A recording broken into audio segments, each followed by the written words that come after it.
Bonjour, c'est Cryptoly, j'espère que vous allez bien. Aujourd'hui, on va parler de la crypto Hype, la crypto de Hyperliquid.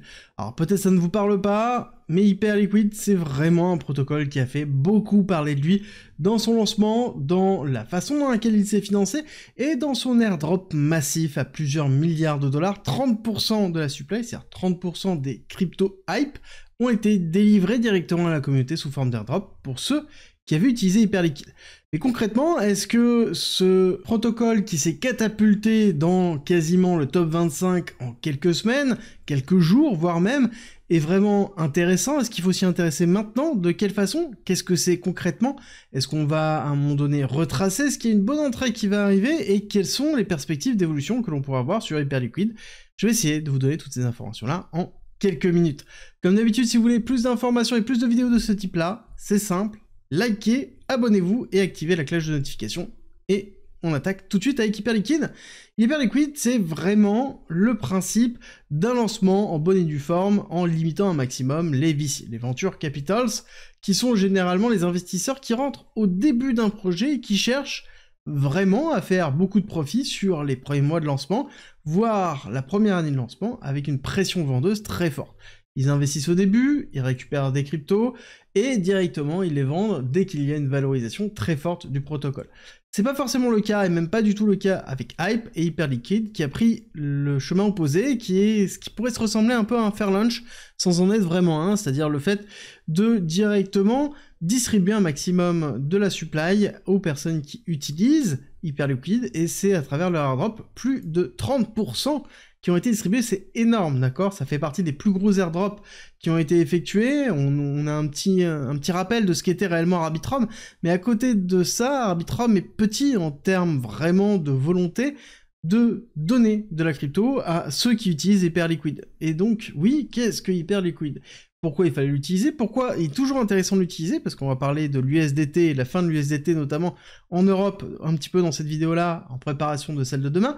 Mais il faut principalement comprendre que Hyperliquid, c'est un échange décentralisé. Globalement, c'est tout ce que fait Binance, Bitget, bref, tous les échanges, mais de façon totalement décentralisée, qui n'est pas dépendant directement d'une institution. Il y a un DAO, c'est-à-dire une organisation décentralisée qui gère les développements, qui gère le financement des développeurs autour de ça, mais tout est porté par la blockchain et directement instancié par la blockchain.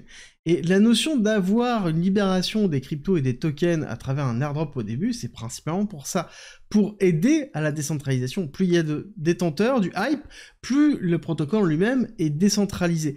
Et ce qui est intéressant de voir, c'est qu'on a vraiment un protocole qui est fait pour faire du trading, avec des très bonnes stats, vous allez voir dans quelques instants, mais à côté, une capacité de pouvoir faire du levier sans avoir de restrictions sur le pays où vous êtes, ni de devoir faire de KYC, tout en détenant et en gardant les crypto-monnaies dans votre portefeuille décentralisé. Ça peut être un portefeuille à la style Rabi, à la style Metamask, bien que Metamask est quand même bien ancien, on pourrait vraiment préférer Phantom ou Rabi, ou pourquoi pas même une clé Ledger, ou un Tangem, ou tout autre hardware wallet. D'ailleurs, si jamais ça vous intéresse de savoir ce qu'est réellement un hardware wallet, la différence entre un hot wallet et un hardware wallet, je vous invite à regarder, j'ai fait des réels exprès sur Instagram, le lien est en commentaire et en description si jamais ça vous intéresse de me rejoindre sur cette plateforme où je fais du contenu exclusif, en plus de YouTube. Mais concrètement, qu'est-ce que Hyperliquid et pourquoi c'est intéressant? Alors déjà, il faut comprendre qu'on a une structuration en deux blockchains. On a une première blockchain qui va être vraiment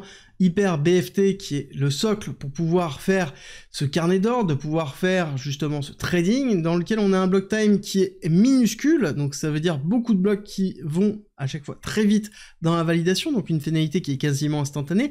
On parle de 0,2 secondes, et on est sur des 200 000 de transactions par seconde. C'est énorme en termes de volumétrie et de transactions. Par contre, ça sous-entend aussi qu'en termes de sécurité, peut-être il y a des questions, vous allez voir dans quelques instants, au vu des différentes nouvelles qu'on a eues, mais vous inquiétez pas, je vais revenir dessus dans vraiment quelques instants. À côté, on a une autre blockchain qui devrait arriver, qui s'appelle Hyper EVM, dans lequel on va avoir plusieurs autres modules qui vont se mettre en place, comme le fait d'emprunter, de pouvoir déposer de l'argent, récupérer un pourcentage, avoir des bridges, de pouvoir avoir des applications décentralisées qui utilisent Hyperliquid, donc un écosystème qui va se développer, et qui EVM, ça veut dire Ethereum Virtual Machine, donc ça veut dire qu'il sera développé en Solidity, et la majorité des développeurs de blockchain sont soit en Solidity, soit en Rust, Rust étant le langage qui est natif de Solana. Et donc, ici, on a un écosystème qui est en train de se construire, qui est vraiment solide, je pense, et qu'il va falloir surveiller vraiment de très très près, surtout dans le lancement de l'Hyper EVM, dans lequel je pense, personnellement, on devrait avoir pas mal d'applications et un écosystème qui va vraiment grandir très très vite. À côté, il faut aussi prendre en considération deux choses. C'est que, c'est une bonne façon de limiter la problématique liée à la fermeture de certaines plateformes, par exemple en France, par rapport à la loi MiCA, dans laquelle on a un certain nombre de plateformes qui vont être fermées, qui vont se fermer, des échanges centralisés. Deux, ça peut être aussi une bonne solution si jamais vous avez peur de l'utilisation de vos USDT.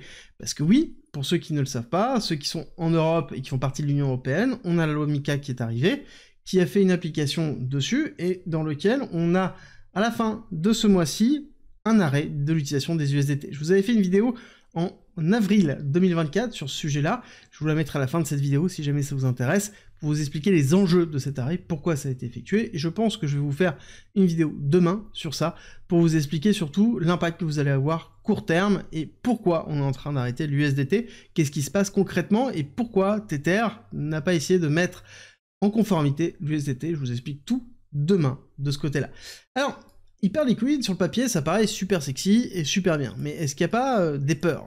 Oui, il y a des peurs, et les peurs arrivent principalement à travers du FUD, ou non, c'est à vous de voir de ce côté-là, mais qui est, la notion de centralisation. Imaginez bien que pour arriver à avoir un block time de 0,2 et 200 000 transactions par seconde, il y a deux possibilités, soit vous avez des machines qui sont des bêtes de course monstrueuses, soit vous mettez de côté la notion de décentralisation des nœuds de validation. Et c'est un petit peu ce qui s'est effectué, et c'est un choix qui a été fait pour pouvoir ensuite scaler par la suite.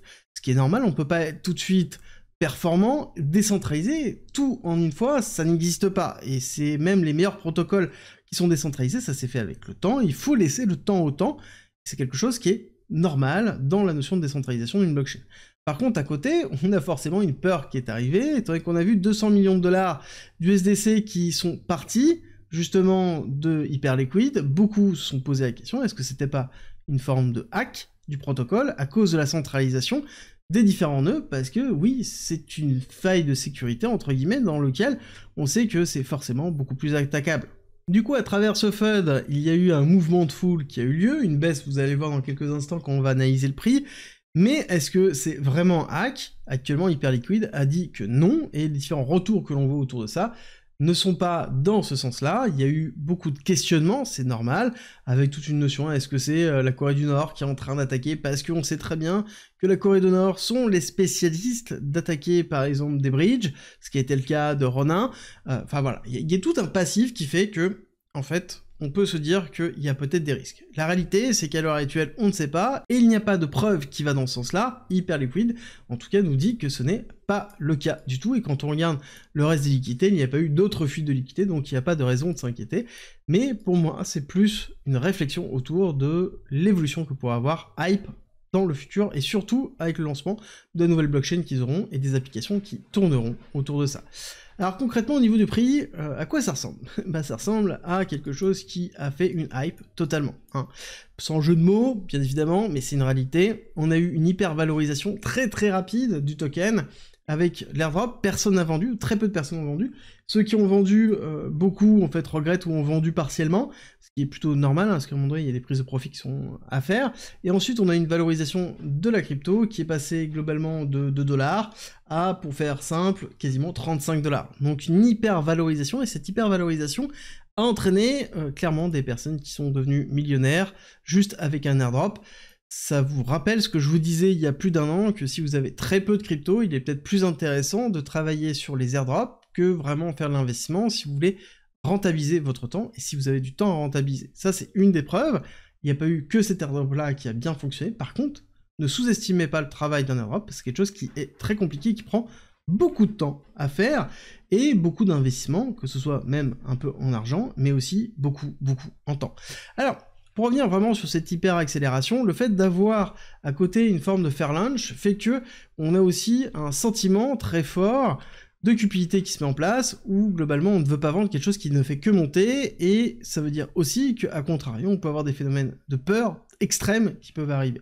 Parce que quand on a de l'argent en fait, qui tombe comme ça, on a un biais cognitif qui arrive, c'est la reconnaissance du poids de cet argent-là, qui n'est pas la même que celle que l'on a pu gagner en travaillant. D'accord? Donc ça veut dire qu'on n'a pas la même relation dessus, ni la même gestion du risque. Ça sous-entend aussi que les émotions sont beaucoup plus fortes à la hausse comme à la baisse. Alors, ceci étant dit, on va mettre de côté la partie psychologie, et revenir dessus dans quelques instants, mais techniquement, ce qui est intéressant de voir, c'est qu'on a bien eu une phase d'accélération, une petite courbe en U, vraiment très petite, une nouvelle phase d'accélération et une phase de consolidation. Moi, ça ressemble vachement à tout ce qu'on a pu voir en termes de lancement sur, par exemple, du OP, dans lequel, alors, à contrario, OP, ça ressemble plus à ça, mais on a une démarche qui est avec une accélération, une consolidation, une nouvelle accélération, une nouvelle consolidation. Ça, c'est valable uniquement à partir du moment où on tient les niveaux des 24-25 $, d'accord? Là, il ne faut pas casser ce niveau-là. Si on casse ce niveau-là, ça veut dire malheureusement qu'on va se retrouver dans, ici on pourrait dire une tête-épaule si vous voulez, dans lequel on pourrait avoir une accélération baissière, mais c'est surtout que là, en fait, c'est le niveau vraiment solide qu'il ne faut pas casser, parce que c'est un niveau psychologique. Les 25 $, c'est le niveau psychologique dans lequel on va avoir certainement toute la liquidation de cette zone-là, pour ensuite avoir une capitulation de tous ceux qui ont maintenu leur bague, et tous ceux qui ont acheté dans cette phase d'accélération haussière. Donc une capitulation qui pourrait entraîner un retour dans les alentours des 18 $, voire même beaucoup plus bas, pourquoi pas les 786. Là-dessus, vous allez me dire, oui, mais non, en fait, comment on pourrait chuter autant? Le meilleur exemple qu'on pourrait avoir, c'est TIA. TIA, la crypto de Celestia, dans lequel on avait eu un lancement qui était dans les alentours de $, pour se retrouver ici dans 20 $, avec une promesse qui était très forte, le fait de détenir et de stacker du TIA pour avoir des airdrops, chose qui ne s'est pas vraiment passée de cette façon-là, et malgré le fait qu'on n'avait pas de token qui se libérait, hein, c'était le cas sur Celestia, durant cette période-là, on a eu un abandon petit à petit, et un mouvement de foule à la baisse qui a eu lieu. Alors, il n'y a pas eu que ça, on est d'accord, mais c'est un bon exemple de ce qui pourrait arriver. Donc il faut le prendre en considération, et aussi se dire que si par contre on arrive à maintenir ici cette trendline, et qu'on arrive bien à maintenir ici un niveau de réaccumulation avec peut-être un retest des 25 $, ça veut dire que pour moi on aura un signe de force suffisamment important pour aller break plus haut et accompagner une accélération d'altcoin. Bien évidemment, tout ça va se jouer dans le cadre de si oui ou non on a un hack d'hyper liquide. Pour l'instant, il n'y a rien qui est dans ce signe-là, mais encore une fois, les mouvements de foule n'ont pas forcément besoin de preuves, ne l'oubliez pas. Et deuxième chose, si jamais on a bien une grosse alt season et quelque chose qui est vraiment solide, on pourrait accompagner tout simplement l'ensemble de la altcoin season, tout en rentrant pourquoi pas dans le top 20 des crypto-monnaies, et on pourrait ici aller chercher une market cap FDV qui pourrait atteindre les 80, voire même pourquoi pas les 100 milliards. Ce sont des targets dans une phase d'hyper-expansion et dans lequel on a toujours une hype qui se fait autour de la crypto-hype, qui serait suffisamment fort pour accélérer.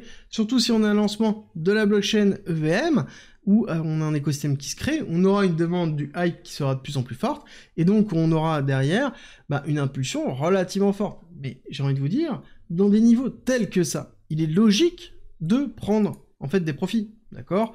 Donc là, si on avait toujours une bougie qui était full verte, je me poserais des questions. Là, le fait d'avoir ici une forme de consolidation, ça veut dire qu'il y a des prises de profit, et c'est normal d'avoir des prises de profit. Si vous avez fait un airdrop que vous n'avez pas pris de profit, ça sous-entend que vous n'avez pas conscience de la chance que vous avez, et vous n'avez pas une validation du portefeuille que vous avez. Comprenez bien que les performances que vous avez ne sont valides uniquement à partir du moment où vous avez vendu. Si vous n'avez pas vendu, il n'y a rien. Comprenez bien ça, c'est super important. Si vous n'avez pas vendu, vous n'avez rien encaissé. Donc, ayez une stratégie dans la gestion de votre risque et dans la gestion de votre portefeuille, surtout quand vous avez une allocation comme ça, surtout quand vous avez une chance énorme de ce style-là. Voyez ça comme un énorme héritage qui pourrait arriver. Est-ce que vous allez le dilapider ou est-ce que justement vous allez verrouiller une partie pour pouvoir se servir de ça pour step up beaucoup plus rapidement dans une altcoin season qui va arriver? Ça, encore une fois, c'est une question de stratégie, et si jamais vous voulez aller plus loin de ce côté-là, je vous rappelle que vous avez un guide gratuit, 40 pages, qui vous explique 1. La psychologie, 2. La partie stratégie d'achat, stratégie de renforcement, stratégie de vente, bref, tout pour pouvoir réussir votre bull run. C'est gratuit, et c'est en commentaire en description si ça vous intéresse. Et au niveau des perspectives sur Hype, comme je vous l'ai dit, pour moi c'est un protocole qui va à un moment donné retracer.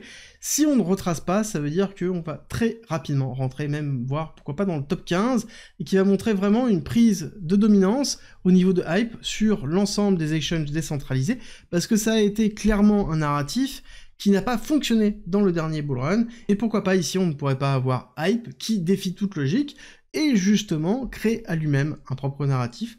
C'est à vous de voir ce que vous en pensez, est-ce que oui ou non, il fait partie de votre portefeuille. Et d'ailleurs, dites-moi en commentaire si vous avez gagné de l'airdrop, c'est toujours très intéressant de voir qui a participé, est-ce que c'était volontaire ou non, est-ce que vous l'avez farmé ou pas, ça m'intéresse d'avoir votre retour, parce que oui, on a beaucoup de personnes qui chill, mais quel est le pourcentage de personnes qui ont vraiment fermé l'airdrop Hyperliquid? Dites-moi tout en commentaire en description.